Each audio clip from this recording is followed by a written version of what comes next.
Today I'll be teaching you how to draw a dot and cross diagram for an ionic compound. Before we start with the dot and cross diagram, some prerequisite knowledge that you should know will be: number one, you should be able to look at the periodic table and based on the information in the periodic table, tell me how many protons, neutrons and electrons there are in an atom. And number two, you should be able to come up with the electronic configuration for it and draw that out. By the end of today, you should be able to draw the dot and cross diagram for a simple ionic compound and write the formula for it. Right, so let's begin with some recap. Okay, what I have here is a sodium atom, and you can see that there's the numbers 11 and 23. Okay? And I've drawn a table here to tell you how many protons, neutrons, electrons there are and the electronic configuration. What you can do now is you can pause the video and see if you can fill this up yourself. So based on the numbers, you can tell that there are 11 protons, 12 neutrons, and 11 electrons. If you do not know how I got these numbers, please visit back the previous topic. Okay? And the electronic configuration will be 2.8.1. I will now draw out the electronic configuration.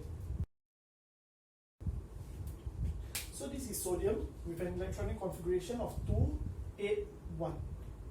So what does the sodium want to do? The sodium has an incomplete valence shell. What it wants to get is it wants to get a complete valence shell, which means it can have 8 electrons in the second shell or the third shell.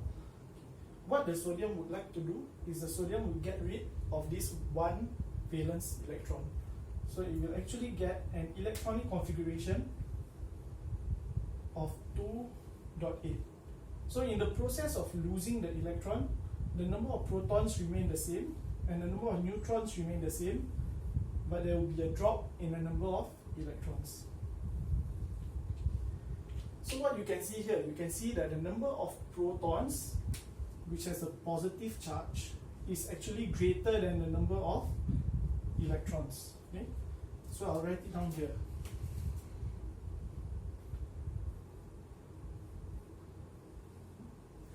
What this means is that there will be 11 positive charges and 10 negative charges, which gives it a total positive charge of 1 plus. So this sodium will lose the electron. So how will I draw the ion? I will remove this electron.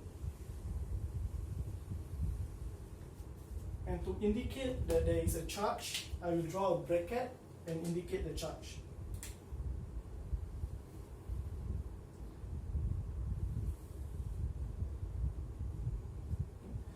So what we have here is a charge of 1 plus. Okay? And this is what we'll call our sodium ion.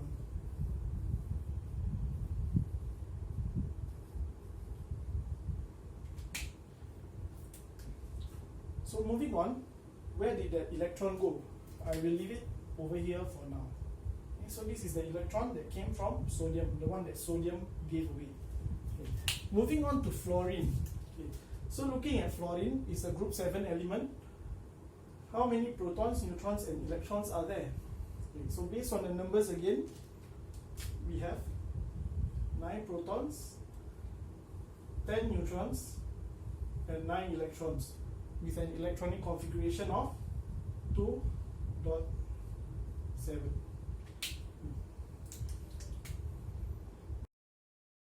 Fluorine is slightly different in position compared to sodium. Sodium had 1 valence electron, which it gave away to obtain a stable octet configuration. Fluorine, on the other hand, has 7, which means it's only 1 electron away from obtaining a stable electron configuration.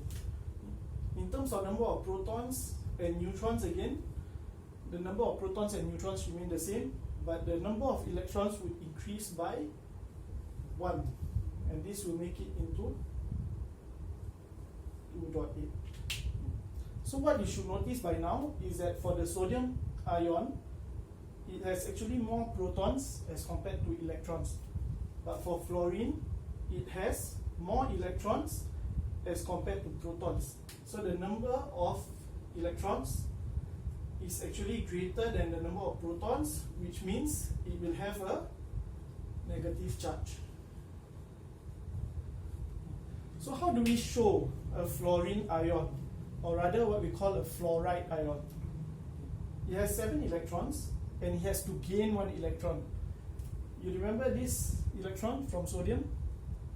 So this sodium would have given away the electron, and this electron will come to the fluorine.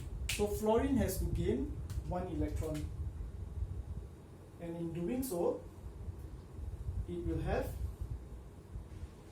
a negative charge. It's called a fluoride ion.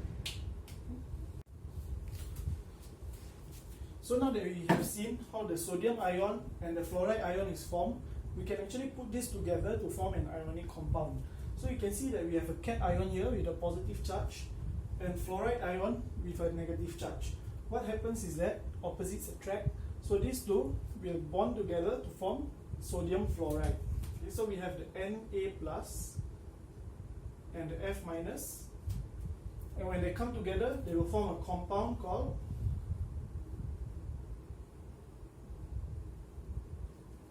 sodium fluoride. So what do you need to take note of? You notice that when I drew the fluoride ion, I used a different symbol to represent the electrons, a cross for sodium and a dot for fluorine. And the X here would represent the electron that came over from sodium. Okay? And that indicates that they have undergone ionic bonding.